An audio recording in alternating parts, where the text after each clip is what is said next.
Hello students.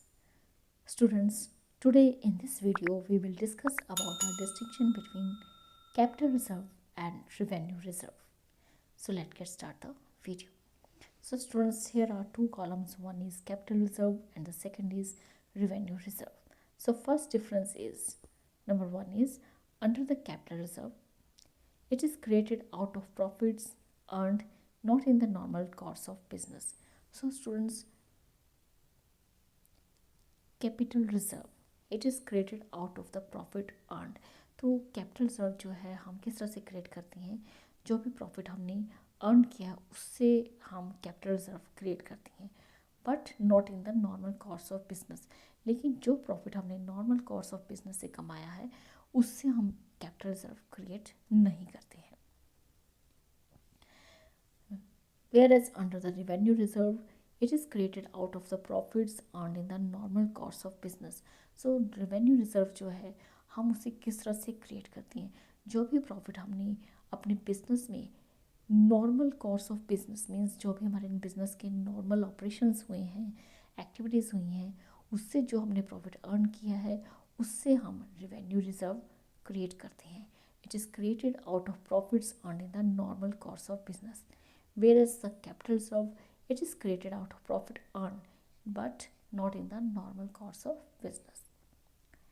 Second है under the capital reserve, capital employed in business is increased permanently. So जो भी capital हम अपने business में लगाते हैं, employ करते हैं, तो वो permanently increase होती रहती है।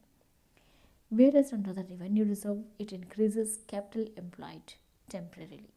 तो रेवेन्यू रिजर्व में के अंडर जो हमारी कैपिटल, जो भी हम अपनी पूंजी बिजनेस में लगाते हैं, कैपिटल एम्प्लॉय करते हैं, वो टेम्परेली इंक्रीज होती है।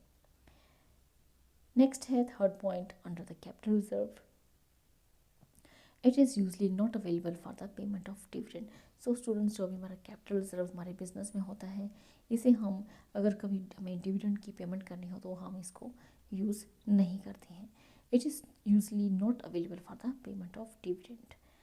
Whereas revenue reserve, it is available for the payment of dividend. अगर हमें अपने डिविडेंड्स की पेमेंट करनी होती है तो हम रेवेन्यू रिजर्व्स का इस्तेमाल कर सकते हैं। It is available for the payment of dividend. Fourth है under capital reserve, only liability can be paid और a capital loss can be met out of it. So students, under the capital reserve, अगर हमारी कोई भी ऐसी liability है जिसे हमने पे करना है तो वो लाइबिलिटी हम अपने कैपिटल रिजर्व से पे कर सकते हैं, और किसी भी तरह का अगर हमें कैपिटल लॉस होता है तो वो हम इससे उस पर्पज़ के लिए यूज़ कर सकते हैं अपने कैपिटल रिजर्व को।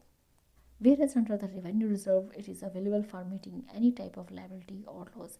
जो हमारा रेवेन्यू रिजर्व है, किसी भी तरह का हमें कोई लाइबिलिटी है या किसी भी तरह का लॉस है तो हम उसके लिए रेवेन्यू रिजर्व का इस्तेमाल कर सकते हैं। So students, this is all about the distinction between capital reserve and revenue reserve. So students, in this video only this much. Thank you. Thanks for watching.